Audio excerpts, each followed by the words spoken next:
Estamos unidos em nome do Pai, do Filho e do Espírito Santo. Amém. Primeira leitura. Agora o bando dos gozadores será desfeito. Leitura da profecia de Amós 6, 1-4-7.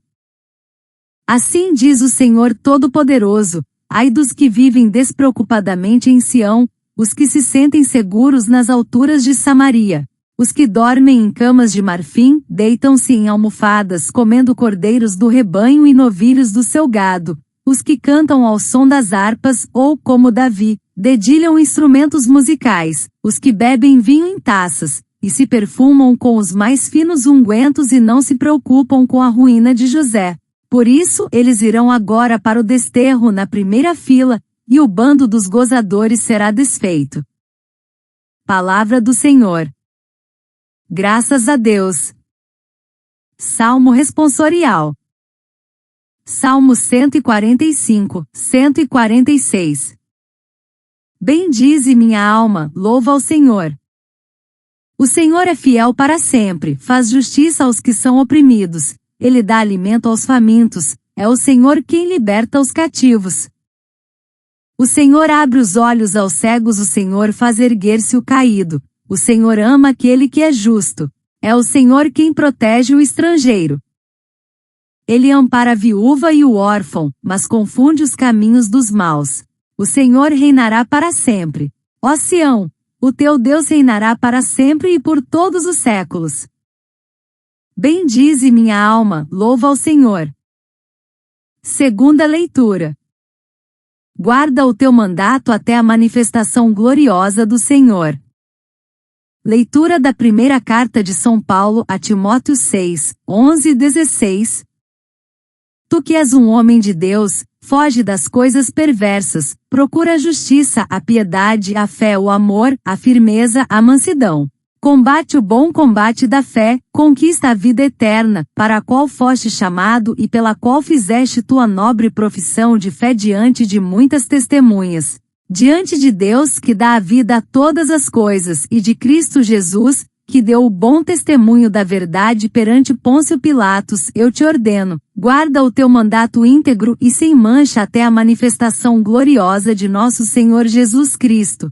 Esta manifestação será feita no tempo oportuno pelo bendito e único soberano, o Rei dos Reis e Senhor dos Senhores. O único que possui a imortalidade e que habita numa luz inacessível, que nenhum homem viu, nem pode ver. A Ele honra e poder eterno. Amém. Palavra do Senhor. Graças a Deus. Aclamação ao Evangelho.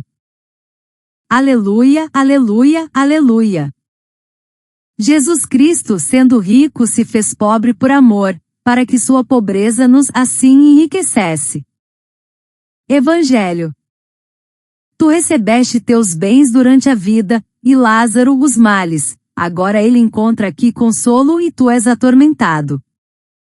Proclamação do Evangelho de Jesus Cristo, segundo Lucas 16, 19-31. Naquele tempo, Jesus disse aos fariseus: havia um homem rico, que se vestia com roupas finas e elegantes e fazia festas esplêndidas todos os dias. Um pobre, chamado Lázaro, cheio de feridas, estava no chão à porta do rico. Ele queria matar a fome com as sobras que caíam da mesa do rico. E além disso, vinham os cachorros lamber suas feridas. Quando o pobre morreu, os anjos levarão-no para junto de Abraão. Morreu também o rico e foi enterrado. Na região dos mortos, no meio dos tormentos, o rico levantou os olhos e viu de longe a Abraão com Lázaro ao seu lado. Então gritou: Pai Abraão, tem piedade de mim. Manda Lázaro molhar a ponta do dedo para me refrescar a língua, porque sofro muito nestas chamas. Mas Abraão respondeu: Filho, lembra-te que tu recebeste teus bens durante a vida e Lázaro, por sua vez, os males. Agora, porém, ele encontra aqui consolo, e tu és atormentado. E além disso, há um grande abismo entre nós. Por mais que alguém desejasse, não poderia passar daqui para junto de vós, e nem os daí poderiam atravessar até nós. O rico insistiu: Pai, eu te suplico, manda Lázaro à casa do meu pai, porque eu tenho 5 irmãos. manda preveni-los, para que não venham também eles para este lugar de tormento. Mas Abraão respondeu: eles têm Moisés e os profetas que os escutem. O rico insistiu: não, pai Abraão, mas se um dos mortos for até eles, certamente vão se converter. Mas Abraão lhe disse: se não escutam a Moisés nem aos profetas, eles não acreditarão, mesmo que alguém ressuscite dos mortos. Palavra da salvação. Glória a vós, Senhor. Reflexão. Na parábola do rico e Lázaro, contada por Jesus no Evangelho segundo Lucas, escrito por volta de 80 d.C. para comunidades cristãs que viviam entre o mundo greco-romano e a tradição judaica, somos confrontados com um abismo que não é apenas geográfico, mas espiritual. Lucas, médico e discípulo de Paulo, escreve para mostrar que o reino de Deus é boa notícia para os pobres, e um chamado à conversão para os ricos. A parábola não condena a riqueza em si, mas a indiferença. O rico não é punido por ter bens, mas por ignorar o sofrimento à sua porta. A primeira leitura da profecia de Amós, escrita no século VIII a.C., num tempo de prosperidade econômica e decadência moral em Israel, denuncia os que vivem em luxo, enquanto o povo sofre. Amós, pastor e cultivador de sicomoros, é chamado por Deus para anunciar que o bando dos gozadores será desfeito. Ele fala contra a elite de Samaria e Sião, que se deita em camas de marfim e canta ao som de harpas, mas não se preocupa com a ruína de José, símbolo do povo de Deus. A crítica é clara: o conforto que ignora a dor alheia é vazio diante de Deus. O Salmo 145 responde com esperança: o Senhor faz justiça aos oprimidos, dá alimento aos famintos, liberta os cativos. Deus não é indiferente. Ele vê, escuta, age, e espera que seus filhos façam o mesmo. A segunda leitura da primeira carta de Paulo a Timóteo, escrita entre 63 e 65 d.C., exorta o discípulo a combater o bom combate da fé, buscando justiça, piedade, amor e mansidão. Paulo, preso e próximo do martírio, fala com urgência: guarda o mandato até a manifestação gloriosa de Cristo. A fé não é teoria, é testemunho. No Evangelho, Jesus apresenta dois mundos: o do rico cercado de festas e perfumes, e o de Lázaro, coberto de feridas e fome. O nome Lázaro significa Deus ajuda, e é o único personagem de parábola que recebe nome próprio, sinal de dignidade. O rico permanece anônimo, perdido em sua autossuficiência. Após a morte, os papéis se invertem: Lázaro é consolado, o rico atormentado. O abismo entre eles, antes ignorado, torna-se intransponível. Na Bíblia, há duas figuras chamadas Lázaro, mas elas não são a mesma pessoa: Lázaro, o amigo de Jesus, e Lázaro, o personagem da parábola contada por Jesus. O primeiro é Lázaro de Betânia, personagem histórico, amigo de Jesus, conhecido por sua ressurreição após 4 dias morto, narrada no Evangelho de João, João 11, 1-44. Ele vivia com suas irmãs, Marta e Maria, e foi alvo de um dos maiores milagres de Jesus. O segundo é o Lázaro da parábola do rico e Lázaro, Lucas 16, 19-31. Neste caso, Lázaro é um personagem fictício, um mendigo que sofria na terra, mas é recompensado após a morte. A história tem um caráter simbólico, ensinando sobre justiça e vida após a morte. O Lázaro da parábola é um personagem usado por Jesus para ensinar também sobre justiça e o destino dos ricos que ignoram os pobres. Muitas vezes pensou-se que São Lázaro fosse o pobre, miserável e cheio de feridas da parábola contada por Jesus. Por isso, na Idade Média foi tido como padroeiro dos leprosos.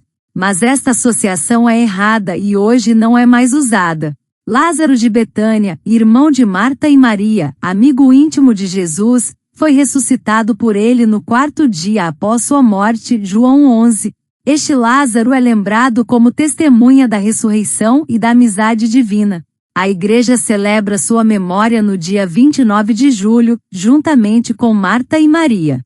A Bíblia de Jerusalém distingue claramente os dois personagens, e os documentos litúrgicos e hagiográficos reforçam que se trata de figuras diferentes, cada uma com seu papel espiritual, um como sinal da justiça escatológica, outro como prova do poder da vida sobre a morte.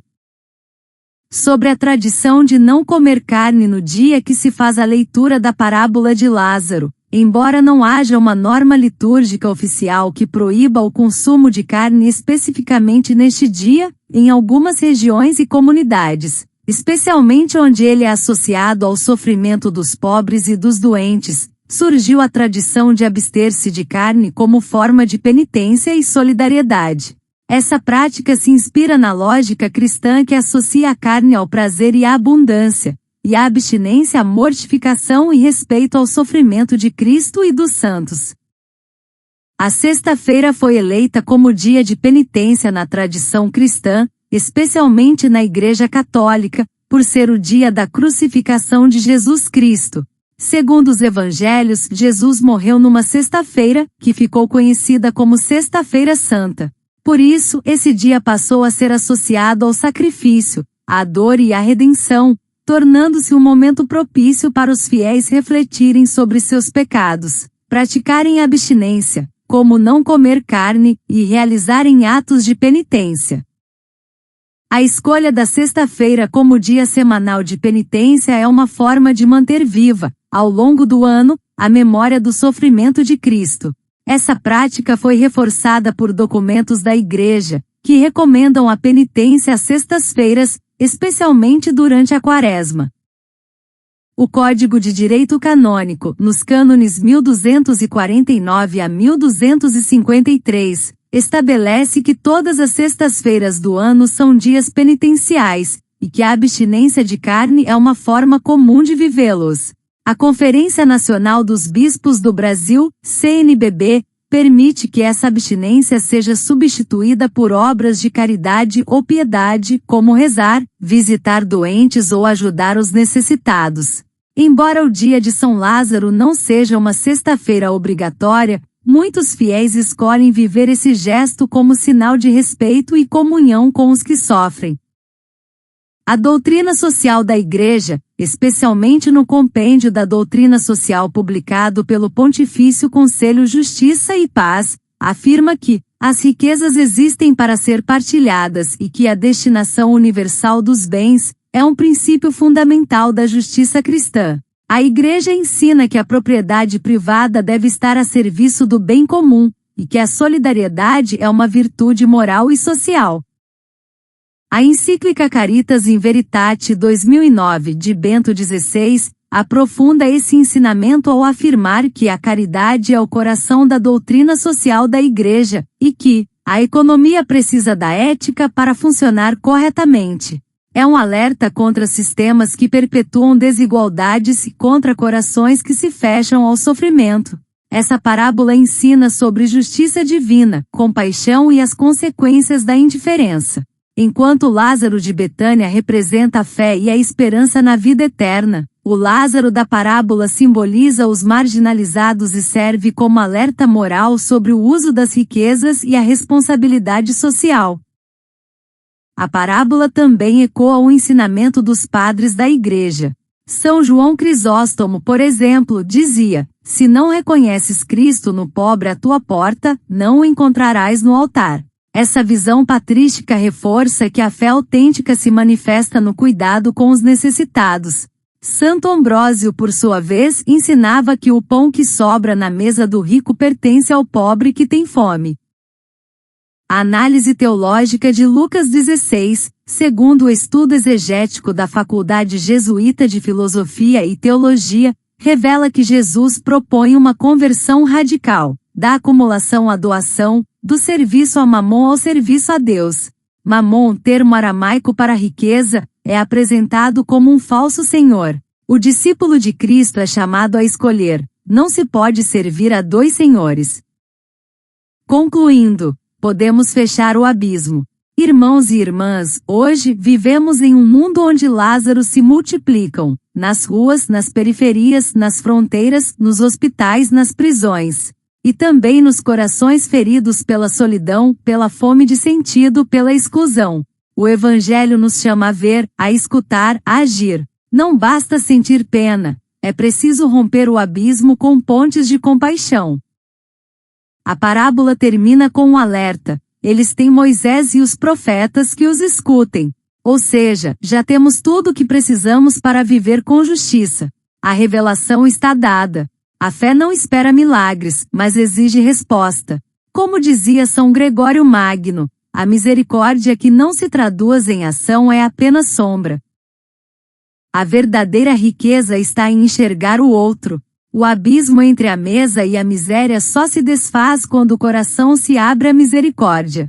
A fé que não se torna caridade é incompleta. Oração. Senhor da justiça e da misericórdia, diante de tua palavra somos chamados a despertar. Desfaz o bando dos que vivem no conforto indiferente, dos que se deitam em almofadas e esquecem os feridos à porta. Ensina-nos a ver os Lázaros que clamam silenciosamente nas esquinas da cidade, nos corredores dos hospitais, nos olhos dos que perderam a esperança. Que não sejamos como os que dormem em camas de marfim, mas como os que se levantam para servir. Tu que ergues o caído e abres os olhos aos cegos, abre também os nossos corações. Que a fé não seja apenas profissão de lábios, mas combate diário pela justiça, pela piedade e pela mansidão. Que nossas mãos deixem de acumular e passem a repartir, que nossas mesas se tornem pontes, não abismos, e que o pão que sobra seja alimento para quem tem fome.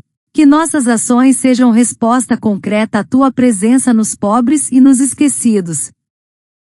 Senhor, que habitas em luz inacessível, faz-nos luz acessível aos que caminham na escuridão. Que nossas sextas-feiras não sejam apenas dias de abstinência, mas de ação concreta. Visitar o doente, consolar o triste, ouvir o estrangeiro, acolher o órfão, proteger a viúva.